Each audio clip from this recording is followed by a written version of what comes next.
Hi guys, my name's Seb Tudor, I'm the man on the Silver Mountain and welcome back. Now, I was looking through some stuff the other day and this Washington Post article popped up and I was just like, the headline was so ridiculous just by itself, just this one simple 5 word question that I had to click on it and have a read. And what I found was just mind boggling. But let's touch in on the top of this article to begin with, shall we? So why can't we hate men? Well, firstly, hating people is usually a massive waste of time. Let's put it that way first. So hate usually is that thing that eats up at you. You can turn it into anger, and then anger can be used constructively as a power source. But something tells me that that's not what this article is going to be about. And I have already been through it, so just because, as said, I wanted to read through it first, and then after actually looking at it, I was like, good God, I need to make a video about this. But so why can't we hate men? Well, why can't we hate white people? Why can't we hate black people? Why can't we hate women? Why can't we hate anybody? There's justification there if you want to look. It might not be good justification, but it's there. And rather unsurprisingly, the justifications in this article for why can't we hate men seem to be just as poor in terms of quality. But judging from the fact that we've got Harvey Weinstein at the top here, it's rather unsurprising what kind of article we're about to walk into with that headline. But anyway, this was apparently written by Susanna Danuta Walters, a professor of sociology and director of Women's Gender and Sexuality Studies program at Northeastern University, and is apparently the editor of the gender studies journal Signs. Now, I did a video a while ago when one of these closed curricula for an American college, I can't remember which one off the top of my head, was released online, and we took a look at the curricula for a gender studies course, and it was nonsense. Not only was it nonsense, it was essentially politically focused and gender identity focused extremism. And as someone that actively takes the stance of the centre, of as moderate as I can be, pulling in information from as many different places as possible, that is concerning in numerous different ways. But let's actually get into this article, because there are so many things here that are just bizarre and need to be touched on, in my personal opinion, just because I've seen people's relationships decay over stuff like this, over these assumptions, over these negative beliefs, over these things that don't have any real substantive evidence to them by comparison to the counter arguments.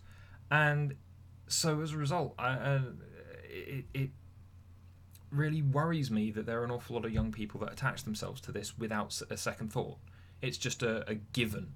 And so as a result of it being a given, they go, right, so it being a given means that I don't need to look into it. It's just what I've been told. And there are lots of people that don't ask questions. And so this kind of stuff gets propagated and expanded.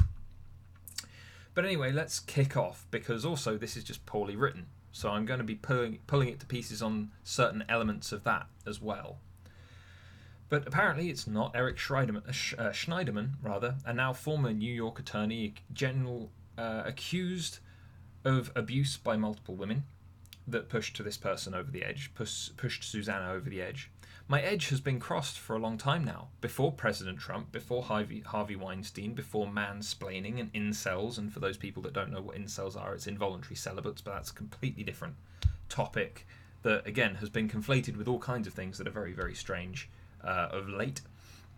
Before live streaming sexual assaults and red pill men's groups, which, by the way, they're not just men's groups. There are lots of red pill groups that are just like, well, no, let's actually look at the facts.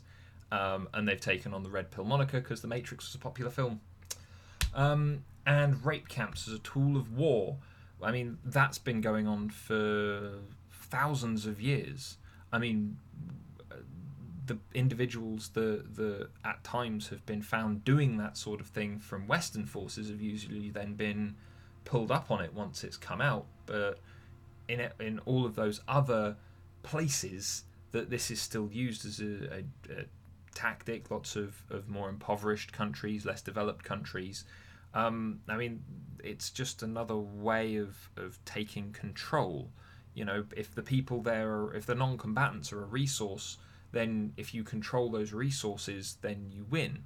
So it's something that's been going on for thousands of years. So if you're saying it's before even that, then you know you've been around a long time to consider this.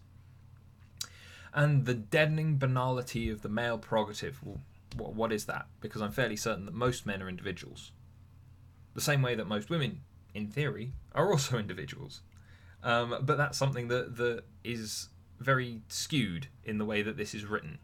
But I'd love to know what the male prerogative is, because so far I've not met, you know, I could probably name a couple of guys that have kind of their ideas kind of lined up in a way that maybe you could describe it as a prerogative for those individuals. But this is so blanket on one side and kind of hyper focused on the other, and it's bizarre. But I'd love to know what that actually is, you know, what this person thinks it is. Seen in this indisputably true context, well, no, you said, hold on, let's go back. It's not Eric Schneiderman. It's before Trump, before live streaming, sexual assaults, before men's groups and rape camps and all that kind of thing. Before all of that. Okay, so what's the context? Because you've not given us a true context. You've given us a list of things that apparently it isn't. So you've started off by telling us it's not all of these things. And yet something's pushed you over your line. And it's indisputably true, but you've not told us what it is. Try harder. It seems logical to hate men. No, it doesn't. It's not logical to hate anybody. If you think it's logical to hate someone, then that probably means you need to re-examine what you're doing. If you feel hate towards someone for a very specific reason, then fine, but that might still be completely illogical. Because logic essentially dictates that it's stupid to attack our own kind. You know, diminishing our own species, lowering our chances of survival and success, that's not logical. I can't lie. Well, fair enough. I'll so far so good, although you seem to have some very odd associations with things. I've always had a soft spot for the radical feminist smackdowns for naming the problem in no uncertain terms. Apart from you've not named the problem. You've listed off some things that it's not. It's not those things that have pushed you over the edge. But this indisputably true thing is apparently naming the problem in no uncertain terms, which I guess is just men. But that's also not the case, because all of these things, to one extent or another, have been propagated by other people as well. We have seen in recent news women who have also been accused and imprisoned of severe abuse towards men. You know, we've got Theresa May in this country who's doing things that are also fairly miserable for both men and women. You know, we've had when it comes to people like Harvey Weinstein, yeah, sure, we've had a lot of men be called out more recently, but then again, we've also had other individuals who have tried to speak out and been shut down. You know, one that springs to mind, which granted was still by a man, was the assault on Terry Crews. But it's a case of, right, even he was kind of brushed off to one side, so how many others were? Mansplaining, well, there are women that go out of their way to over-explain things to people as well. Well, they get a free pass. Why? Involuntary celibates, there are women who have trouble getting dates too. You know, there are, just as has been said prior, there are female abusers in regards to sexual assaults. There are women as parts of these groups, but then again, there are also women who are espousing the ideas in here where it's just okay to hate people. And, you know, it's like in regards to rape camps as a tool of war, well, yeah, granted, women historically haven't been involved in grand scale wars, but there have been some pretty miserable queens that have done some really nasty stuff too. So it's a case of fine. There are lots of comparisons that can be made here, but everything that has been listed so far that apparently it isn't, because it was before all of this, or it's not these things. This is just a very confused start to this article. But I've rankled. Let's get back to it. I've rankled at the "but we don't hate men" protestations of generations of would-be feminists. I mean, surely they're just normal, sensible people? Like, why would you hate half the species? Why, how does that make any sense on a survival front, on a social front? It doesn't make the slightest bit of sense. We've got to the point that we are by having men and women work together. Now, there may have very well have been different power dynamics throughout various periods during our long history as a race, or as a species, but just not hating people, not hating people is a good thing, right? It makes more sense that you don't just single people out on a characteristic that they can't help and decide that you just hate them for it. I mean, that's just intolerance. Isn't that the kind of thing that we're trying to fight against and minimize as much as possible? And found the "men are not the problem, the system is" obfuscation too precious by half. Well, I would argue that it's neither. Because in the case of men, well, no, they're not the problem. They're a group of individuals, just like women are a group of individuals. And so there are members of that are a problem on both sides. But that's not everybody. So the blanket statement of just hating men is as bad as saying that you hate women or any other protected group of people who are only in that subset, in that demographic, because they have a quality that they were born with and they can't help. And the system, well, we've got so many different systems. Some of them work incredibly well. Some of them need some improvement, but otherwise do a pretty good job. Some of them, predominantly in places like the Middle East, are kind of non-existent for women and need desperate improvement. So it's not this system or these systems. It's a few areas that need improving and some areas that need the systems introducing in the first place. So it's neither of these things really in this kind of blanket way regardless. So, it's not just that I wouldn't say that's an obfuscation. Anyway, I'd say that that's more just a misrepresentation or a too general representation of what's being discussed here. Anyway, let's move on.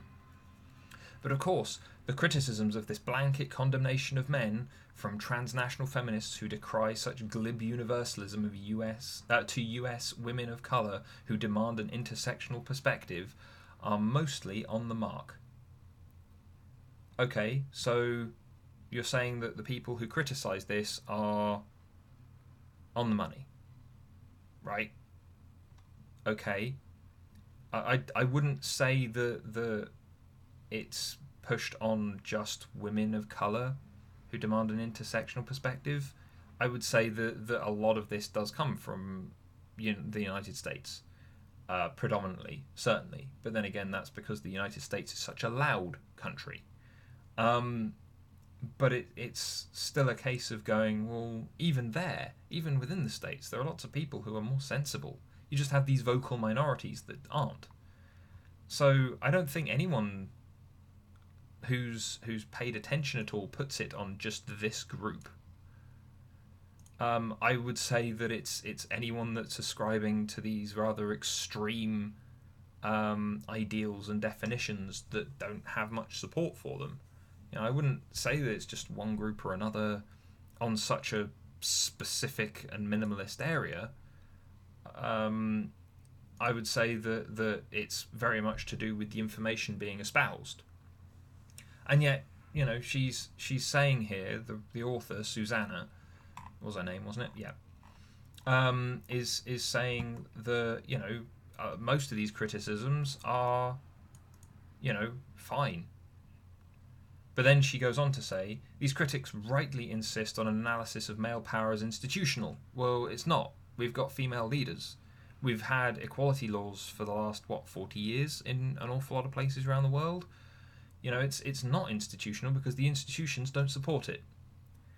But they go, she's saying that it needs to be institutionally judged rather than not narrowly personal or individual or biological based in male bodies. Well, how about we do a multivariant kind of analysis of this, and take into account all of these things and find out that actually the institutions don't support it. The personal, again, it's a very small number. It's a small number of troublemakers. The individual, again, it's going to be a small number of individuals, relatively speaking, compared to entire populations. And biologically, as a male, we're predisposed to certain things. We are more predisposed to the physical. We think in very much more of a justice-focused mindset. And so, there's a lot less room in that for things like emotion. But just because we're predisposed to those things doesn't necessarily mean that that's, again, something it's definitely not something that's uniform. But it does give us a good idea, especially considering where the norm is. But then again, do exactly the same for women. Taking a look at the power of women in regards to institutions. I mean, you'll find in a lot of Western countries that women have additional protections for various things than men do, especially if we look at rates of things like divorce cases and who has custody of children and all that kind of thing, or sentences for the same crime where women occasionally get off with a lesser sentence. Narrowly looking at it in regards to the personal and the individual, again, you'll see the problem is a very small number of people. And then biologically, women are biologically predisposed to a certain set of things. But that isn't a thing that they can't change. It's not something that they are locked into. It is something that maybe is a good starting point. And it's been a good starting point for thousands and thousands and thousands of years, because otherwise we wouldn't be the most dominant and powerful species on this planet. Bar bacteria. Growing movements to challenge a masculinity built on domination and violence and to engage boys and men in feminism are both gratifying and necessary. In broad strokes, I can't disagree with that. But let's burrow down into that a little bit. Firstly, growing movements, fine, whatever, but masculinity built on domination and violence, I mean, there's a lot of masculinity, or at least my view of masculinity, and a lot of other people from my age group who grew up with certain role models and things like that, where it was much more to do with dignity. It was much more to do with confidence. It was much more to do with looking out for other people, caring. It wasn't to do with violence and domination. It was to do with standing up and looking out for those people who you couldn't look out for. Retaining that level of kind of dignity and control over yourself and over your situation, your personal situation, that was important. Not having control over absolutely everything. But again, you've got both men and women who stray into these areas of wanting to control too much, wanting to be too aggressive in the way that they take things on, feeling insecure and having to compensate for it by being violent, stepping outside of what confidence and assertiveness is and into just plain aggression. And in regards to feminism, no, feminism is outmoded now. There are certain places around the world that have a need for feminism now. A women-focused movement. But in the majority of, say, the Western world, a lot of developed countries, no, you don't need feminism anymore. You need the egalitarianism. You need the focus on just maintaining a good balance, rather than having one side try and swear hugely in their favour or argue for things that have been settled for a long time now. But yeah, but this recognition of the complexity of male domination, how different it can be in different parts of the world, how racism shapes it. Okay, well, let's stop here. Firstly, male domination, fine, but what if it's male domination against people within their own race? This is a weird conflation. You look at the Middle East, where you've got some of the most continually oppressed women, and it's not men within the country kind of coming down hard on women from outside the country or whatever else. I mean, it has been and can be, but the vast majority of what's going on there is against people of the same race, of the same nationality, of the same point of origin. And so what you're adding in here, I don't like. It makes no sense. But it should not, must not, mean we forget some universal facts. Okay, let's take a look at these universal facts then, because I'm fairly certain they're not facts. Pretty much everywhere in the world, this is true. Okay, well, let's see if you're right. Women experience sexual violence, and the threat of that violence permeates our choices, big and small. Okay, sure, and I'll grant that there is a fair amount more directed sexual violence against women by both men and women, but also then you've got an awful lot more just straight up physical violence in terms of higher mortality rates, larger numbers of things like actual and grievous bodily harm committed against men. So, and the threat of that in terms of the risk of it happening to us is something that men have to consider as well. But also, there's an element of, well, the more you worry about it, the more you get attached to it, then, even if you've taken precautions, if it's always going to be in the back of your head, it's just going to eat away at your life. That's not healthy. Take your precautions. Do your sensible due diligence on you and your situation. But if you let it just sit and fester in the back of your head, then that's on you. No one else controls what's going through your mind. So if you're saying that women are having this sit in the back of their head and worry about it, permeating their choices, big and small, well, then it's time to take the precautions required. Be willing to take the steps to move forward with it, and there are a lot of women that experience sexual violence. Not going to say that there aren't. But again, it's how that is then managed that makes the difference. If you're someone that's never experienced sexual violence, but you know that it's a risk, then take your precautions. Do your due diligence around you and yourself and how it all operates, to make sure that you are kind of a limited risk. If you've experienced it already, then okay, fine. What did you do about it? Did you report it?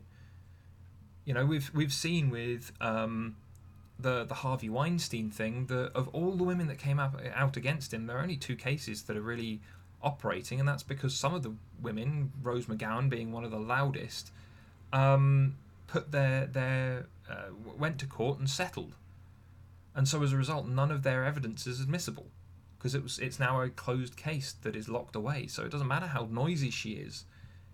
It doesn't, she's not able to present anymore. And that's, again, so she experienced this potential sexual violence, or at least alleged on her part, but the bottom of the matter was never gotten to because settlements were made. And then she was unable to help anyone else after that point.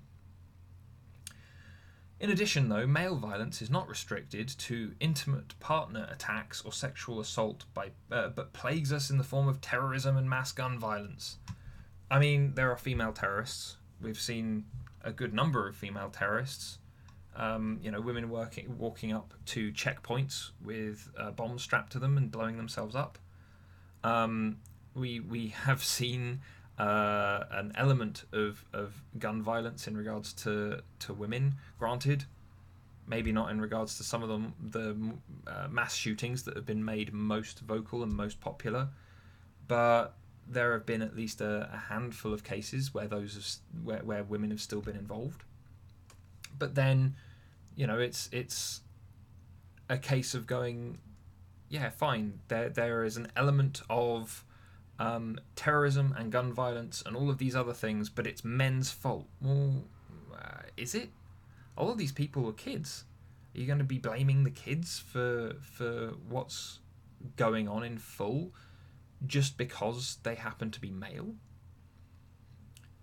Because I would like to. I have a feeling there's a lot more to some of these cases than just, oh, it was a man who picked up a gun and that's what's wrong.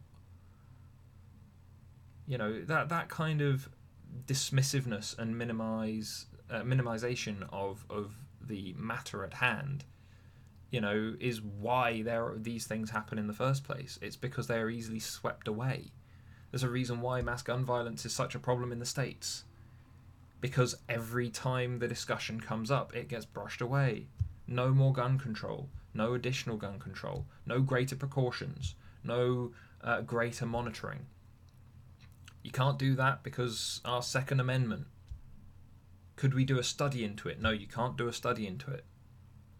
Okay, so then how are we supposed to manage it? Oh, well, we're not, but it's terrible. So let's ban pornography instead, or something ridiculous like that. It's that kind of dismissiveness, brushing away of something, limiting of something, the appraisal of something, that causes the problem. It prevents management of those situations. So saying, oh, well, it's just male violence plaguing us in the form of terrorism and mass gun violence. Well, then that just means that you've just given yourself a really easy excuse to not do anything about the problem. Women are unrepresented in higher wage jobs. Again, we've looked at this already in other videos. If you look at the multivariable analysis, the choices that women tend to make in terms of which ones women go for most, rather unsurprisingly, it was just that they didn't go for the jobs that paid the highest wage. Why? Well, simple, because if you've got one maths specialist who can do who's like the head of their various fields and is in demand because there are so few people going into that subject, then they're going to be paid much more. They're going to be much rarer and thus therefore of higher demand than, say, one of umpteen million gender studies students who have nothing to offer beyond complaints. But as a result, the fact that women are underrepresented in higher wage jobs has been explained time and time again. Local and federal government, again, there's nothing to stop them from running for it. They just choose not to. In which case, that's choice. Business, okay, yeah, fine. But again, that's choice. There are many more women that I know that have wanted to be nurses, wanted to be teachers, wanted to be childminders and things like that, had much more limited kind of drive to do anything in terms of career ambition, and have wanted more to have families, to be a stay-at-home mum or something like that. And so, yeah, business, they're not going to want that. Educational leadership, there are more primary school teachers that are female, more nursery school teachers that are female, more secondary school teachers that are female. So, educational leadership-wise, though, a lot of those people are either local education authorities of various sorts, which tend to be effectively local government, or if you're talking about educational leadership in terms of the leaders at your university, well, yeah, that's because those aren't just normal educators. Those are people who have come in from outside, either gone through university and picked up their status through academia, in which case they're probably going to be much older, and being a part of the aging elder generation, then yeah, there were a good number more men than women that went to university for a substantial period of time. That's no longer the case. There are now far more women that go to university than men. So, eventually the educational leadership will cycle through to being far more female than male. And we'll have to see whether or not that's a positive thing or a negative thing or just a moot thing that doesn't really make a difference. But again, this is a fairly easily explained and kind of moved past point. Wage inequality continues to permeate every economy and almost every industry, apart from it doesn't. The wages tend to be of the same for the same bracket, for the same responsibilities and things like that. If they aren't, then in many Western countries, at the very least, then that's illegal. And again, if you look at not just the general averages of men versus women and actually look at it very specifically with as many variables accounted for as possible, then again, you find out that there isn't really a gender wage gap of any sort, of anyone on the same contract doing the same job, doing the same things. It just doesn't exist. Women continue to provide far higher rates of unpaid labour in the home, e.g. childcare, elder care, care for disabled individuals, housework and food provision. I mean, I'd love to kind of say that all of these things aren't necessarily, you know, these things are things that you should be paid for, but childcare is a choice that they've made. Elder care, maybe not a choice that they've made, but there are things in place to support them to one extent or another in most developed countries around the world with some kind of welfare state, because we've got an aging population and more provisions have had to be made for those individuals. Care for disabled individuals. I mean, again, that can be tough on an entire family, not just on the women, but on everybody. Housework and food provision. Okay, maybe, but again, who are you to dictate the dynamics of a relationship within a household? You know, there are, as said, we've got an aging population. There are many people who have had a dynamic whereby housework and food provision is something that the women have agreed to do in one way or another, be it either just through acceptance or be it through part of the dynamic that's been agreed on. And so as a result, yeah, that may very well be true. But at the same time, is it true for everybody? Is it true for absolutely everything that's said here? No, not at all. Is it explainable? Yeah, definitely. But then again, also look at this. If we swap this round, then far higher rates of unpaid labour from women. Okay, fine. But then again, women also get more in the way of time off for childcare in most countries. You know, paternity leave for men compared to maternity leave for women is usually vastly different. Things like elder care, again, that's kind of a case of going and looking for the support. Same for care of disabled individuals. Housework and food provision. I know a lot of guys that love to cook. So it's a case of going, well, yeah, sure, if you're looking at maybe the overall limits of who's doing what for the entire population, taking into account aging population, varying forms of kind of agreed dynamic between people within a household, within a relationship, whatever else, then yeah, that might be the case. But again, who are you to dictate those dynamics for other people? If I turn round to Hannah and she says, I'll do this if you do that. If she turned around and said, I'll do the washing up if you do the cooking, then that's something that between the two of us, we can agree on. You know, that's between us. That's not for anyone else to talk about. And again, it's all choice. You've chosen to be in that situation. And so the unpaid labour thing, well, wouldn't you have to do housework and food provision if you were by yourself? In which case, if you still would, then it's a case of going, right, well, how much of that unpaid labour should you pay yourself for?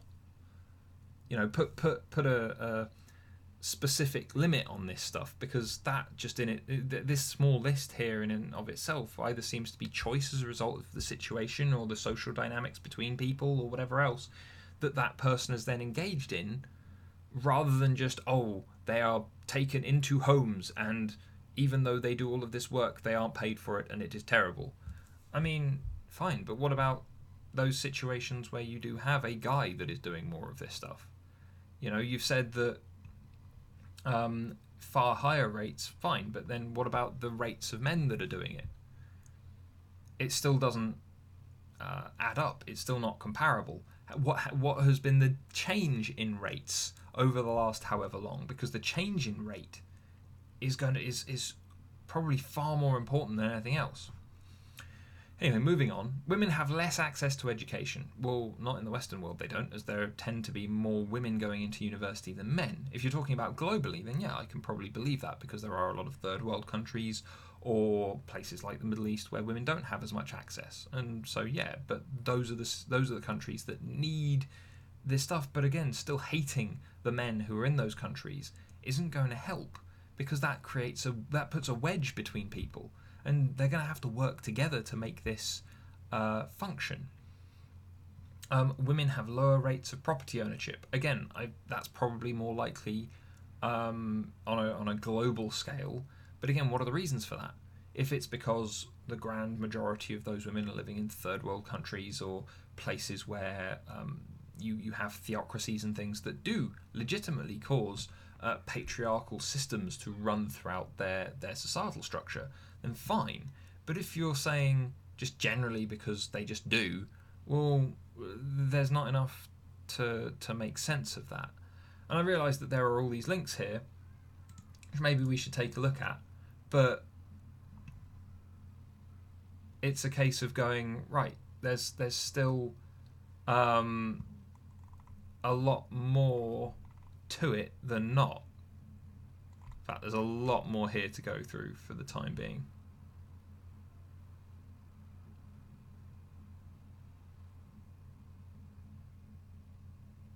Microfinance loans. Maybe I'll go through those in another video, but let's keep going with just the article as it sits for the time being. But the list goes on, apparently, as much as we could pretty handily explain away most of the other stuff that's there. It varies by country, but these global realities of women's economic, political, social and sexual vulnerabilities are well real. Okay, well, so you're here as a radical feminist,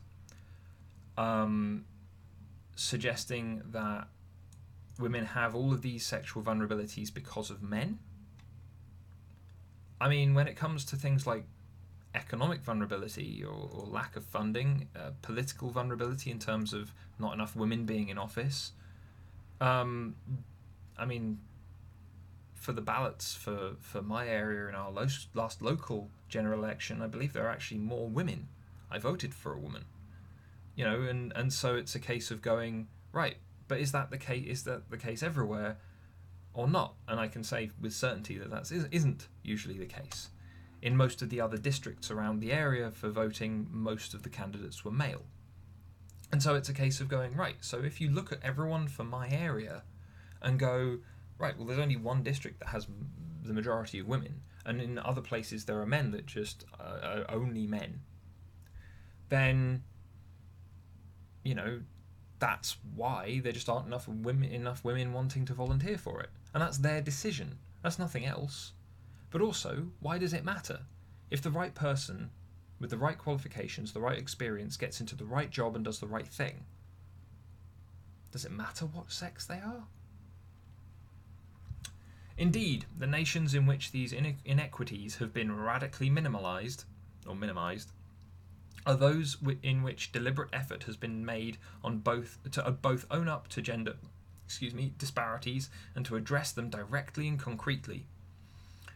Yeah, but in regards to places like Iceland, Finland, Denmark, Norway, all of those places, Sweden, a lot of Nordic countries, even in regards to a lot of those places, you still see the same disparity where you've got professions like nurse being far more female dominated, professions like primary school teacher being far more female dominated, and professions like oil rig worker or fireman still being mostly male dominated, because it's just the choices that people make.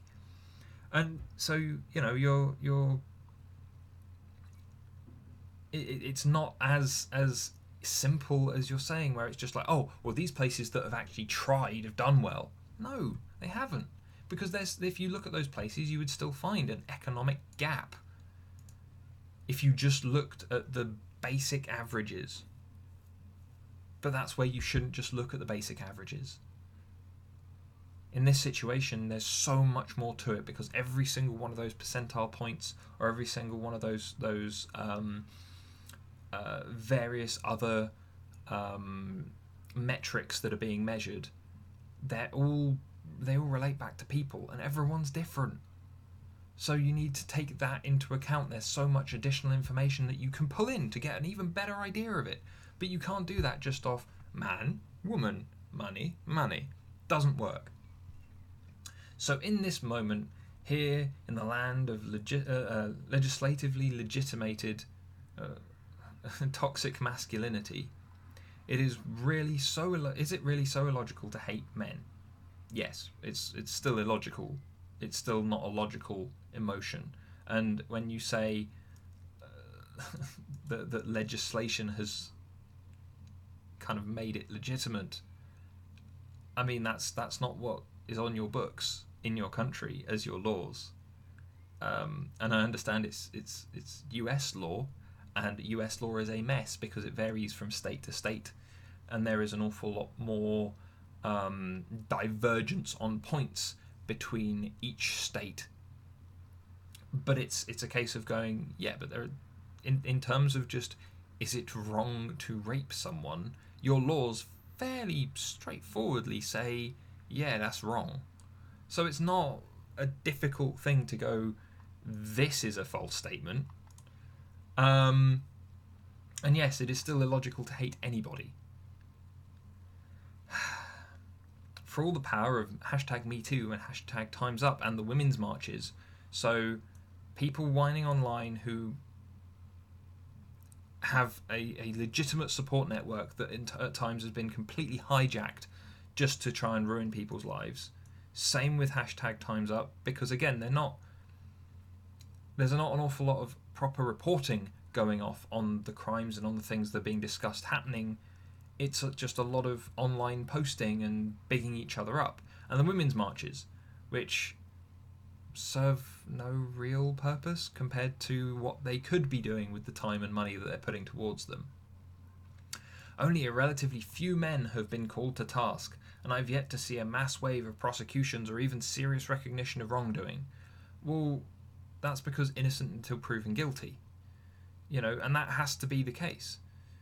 Because otherwise, any cries of one thing or another will send anybody to prison if they're guilty until proven innocent.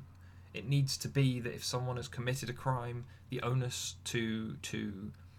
of kind of producing evidence is on the person who's accused them, because otherwise, if you've only got to prove your own innocence, that can be incredibly hard.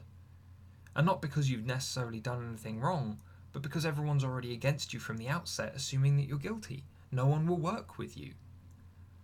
And so, yeah, only a few men have been called to task. Well, yeah, it was only a few men that have done this. Generally speaking, it's not a vastly widespread problem. If you look at the actual numbers, it's relatively small. Is it more prevalent within certain industries? Yeah, probably. Probably has been for a long-ass time. But again, the people that are either doing it, being caught, they're the people who have the power to get away with it, or the people who have been doing it for so long that they felt untouchable. In which case, that's still a small number of people. So, yeah, you're not going to see a mass wave of prosecutions. And, yeah, you have seen serious recognition of wrongdoing by every media outlet. But it's like, open your eyes to see what's actually going on. Yeah? You're not having men within entire industries or whatever else just going after women. It's a few sick, twisted, unsettled, disgruntled, or whatever else individuals in various different spaces who are targeting people. And there are men and women that do that. They might do it in different ways, but there are assholes everywhere. On the contrary, cries of witch hunt and the plotted resurrection of celebrity offenders came quick on the heels of the outcry over endemic sexual harassment and violence. I mean, for the resurrection of celebrity offenders, depending on who they are, some of those people were wrongly accused, because why not? And so as a result, yeah, they're going to be kind of putting together their own way of coming back and moving beyond the stuff. But in regards to certain others, Harvey Weinstein, who you've got at the head of your article there, you know, he's actually now been taken into custody. The allegations are piling up against him. The evidence is being worked on by both the UK police in London and the I think it's New York police. And so as a result, yeah, they're working on it. But these things take time. You know, how would you like it if someone accused you of doing something illegal and they didn't need evidence to go and just come and arrest you and throw you away for the rest of your life? You know, there has to be this time of working stuff out so that things can be done properly. Yeah, it might be frustrating. You know, being patient is difficult. But you've got no other recourse unless you want to sacrifice your own capacity for freedom. But we're not supposed to hate them because #NotAllMen. I love Michelle Obama as much as the next woman, but when they have gone low for all of human history, maybe it's time for us to go all Thelma and Louise or Foxy Brown on their collective butts. No. Let's not. Again, you're talking about what's logical here, and why can't you hate people, and whatever else. And it's like, well, no, you're not supposed to hate people because it isn't all men. In fact, it's a vast minority that are committing these offences. So going and attacking everybody is illogical, makes no sense, is a problem. Because isn't that what the mass shooters that you're condemning in the article above doing? You know, they perceive an offence and then go and decide to take it out on everybody. The world has little place for feminist anger. I mean, if you want to do something constructive with it, then fine. But just throwing it out into the void, it's destructive. It's not going to help anyone or achieve anything. So yeah, there's no space for it if it doesn't do anything. Women are supposed to support, not condemn, offer succour, not dismissal. Okay, sure, but isn't that what we're all supposed to do? Support one another, you know, try and ensure that the world is a better place for everyone, not instantly condemn, again, innocent till proven guilty. There's a lot of stuff there that everyone's supposed to do, it's not just women. We're supposed to feel more empathy for your fear of being called a harasser than we are for the women harassed. Well, no, but hold on. What if you're being called a harasser and you didn't do anything? You know, how would you like it if it was flipped around the other way? That's the test of all these things. Flip it around the other way. If you wouldn't like it if it happened to you when it was flipped around the other way, then why should you do it to not just another individual, but to this blanket group of others? We are told he's with us, or #NotHim, but truly if he were with us, wouldn't this all have ended a long time ago? I mean, a lot of it did. For a good chunk of the last, at the very least 40 odd years, women have had a whole slew of rights that they had never experienced before. Not to the same degree, not within the modern world. And a lot of those additional rights have been further defined, further added to, concreted, potentially expanded to the extent that they are better protected than men. You know, there are a huge number of things there that have already happened to minimize this stuff. Are you always going to be able to protect every single individual from any form of harm? No, that's impossible. If someone's husband decides to punch someone in the ribs, if someone's girlfriend decides to hit them around the head with a turned on iron, whatever. You know, boiling hot water was a weapon of choice used in one of the more recent cases where a woman was being domestically abusive towards a man. So it's a case of going, if these things are happening, but they're happening behind closed doors, then yeah, you're not going to be able to protect everybody. But do the majority of people now have protected rights, equal right to opportunity, and so on and so forth? And for the most part, yeah, they do. And again, that's not a universal thing. It's not a global thing. But complaining about all of it and saying that half of it hasn't happened, or suggesting that, oh well, if men had been on board, then this would already be solved, wouldn't it?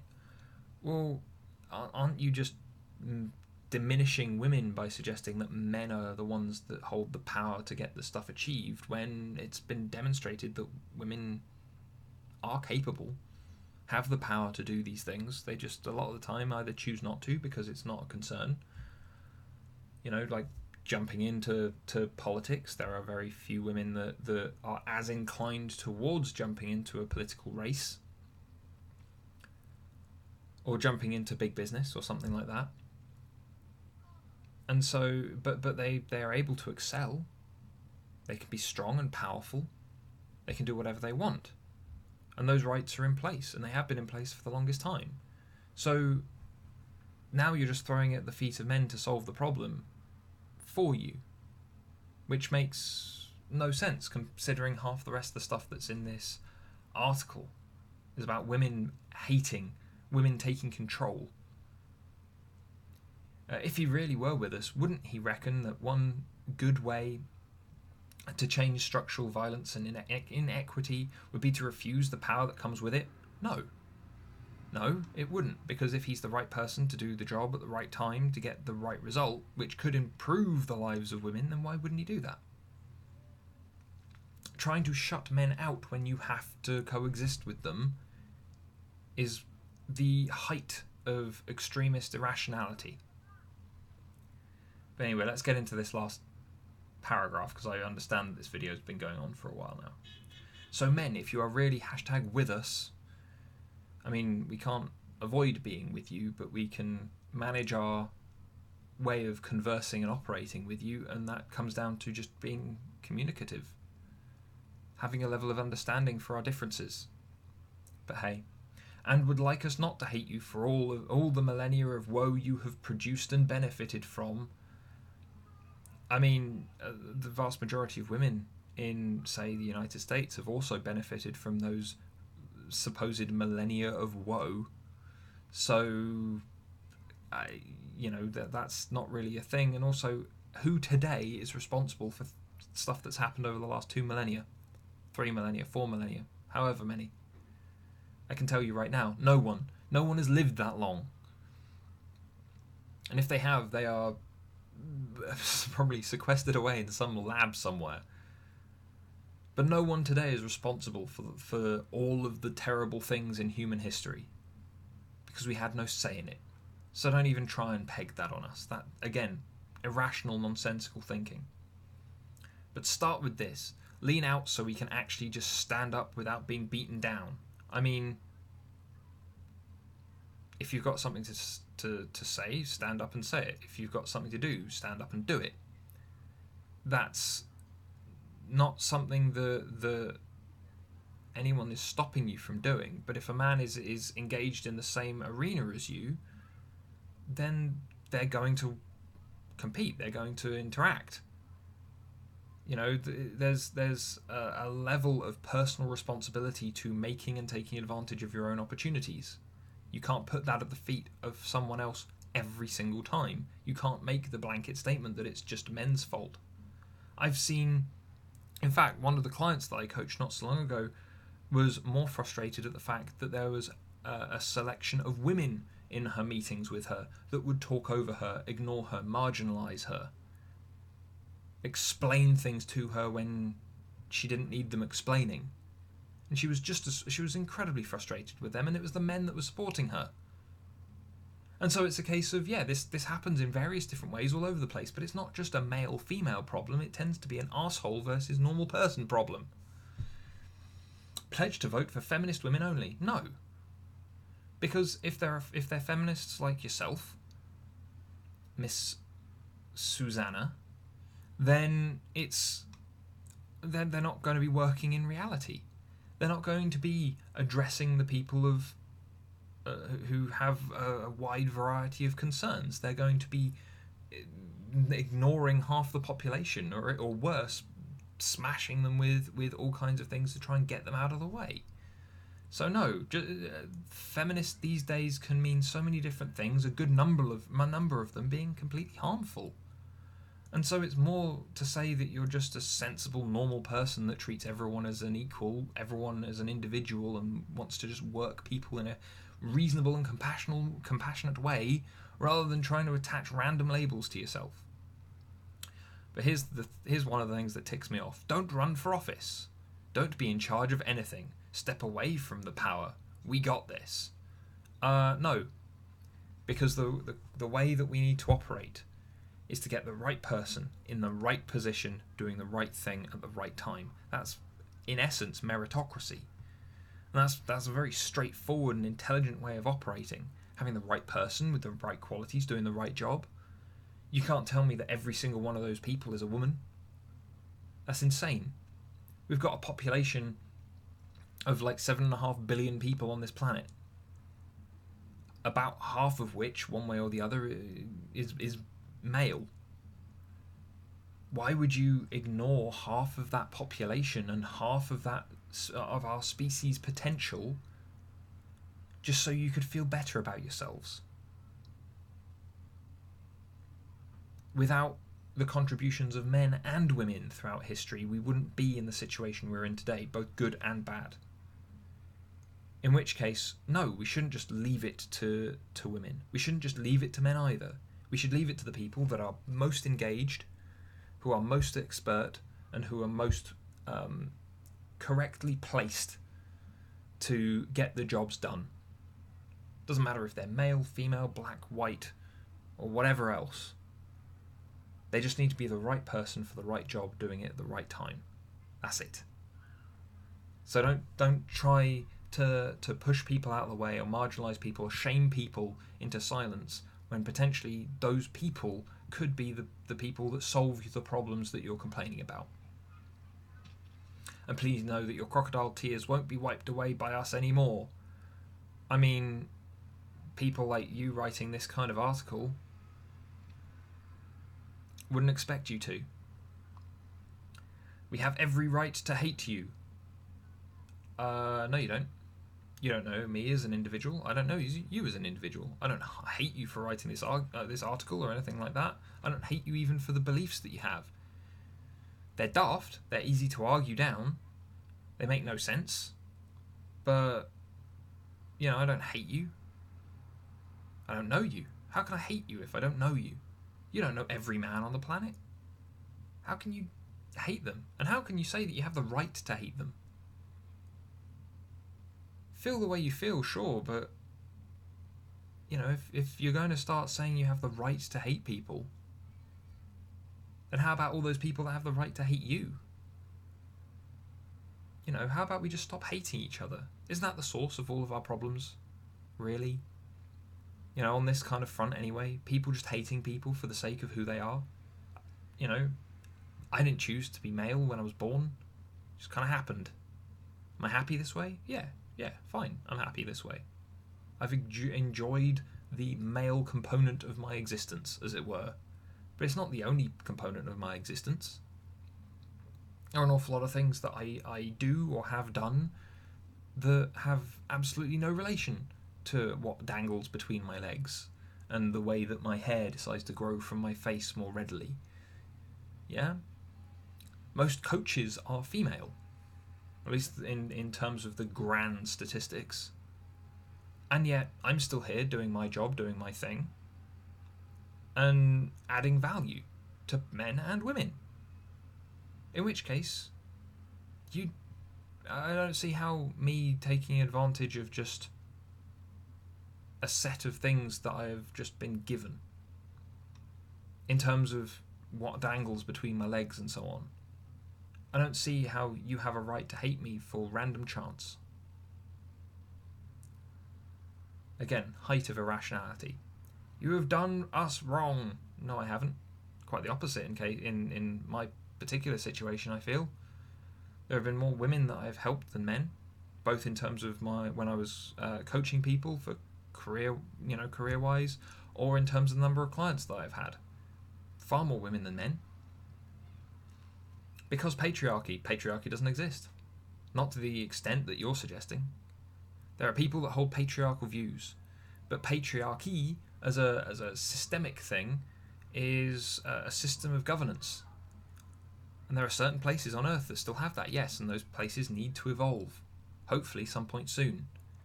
But otherwise, UK is a representative democracy. The United States, where this comes from, where the Washington Post is based, well, I mean, that's also essentially a form of representative democracy. And its views are fairly capitalistic, with a small amount of kind of socialist undertones in there. The UK is far more socio-capitalistic on balance. But there's no patriarchy in there. Not to the extent that you're suggesting. People holding patriarchal views in certain small areas doesn't mean that it's anything larger than that. It is long time past to play hard for team feminism and win. You've already won. This is the issue. At the moment, the feminist movement is without strong goals, strong core to it. Because most things that it's arguing for, removal and minimization of a gender pay gap and all that kind of thing, have already been debunked numerous times by numerous different analyses. And so the winning of equality of opportunity, of equal protections, and so on and so forth, those have already all been won in, not everywhere, I'll grant you that, but in most places that you're arguing from. You're arguing from the United States, where these laws and legislations and things have been in place, these protections have been in place for at least the last 40 years. And yeah, in the grand scheme of things, that's not a long time, but it's what affects us now. But anyway, guys, I wanted to go through this just because it was there and it was so daft. And I've been through articles like this before around gender wage gap, in regards to money, in regards to education, and in regards to ideologies being taken too far. And in this particular instance, I feel that this is the feminist ideology being taken too far. And to answer the question, why can't we hate men? Well, you can't hate men because hate doesn't get you anywhere. Hate and anger and outrage, unless you really work hard to channel them somewhere constructive, all you ever do is burn yourself out. And then where will you be? How do you expect to win for team feminism if you've destroyed yourself first, just because you couldn't be reasonable? Anyway, guys, I'd love to hear your thoughts on this article, because this is, it's a crazy article with all kinds of problems with it. But, hey, I'd love to hear your thoughts one way or the other. So thank you very much for watching, guys, and I will see you in the video later. Take care. Thank you very much for watching, guys. If you enjoyed this rather long video, then please drop us a like, share this video, and subscribe for more. And I'll see you in the video later. Take care.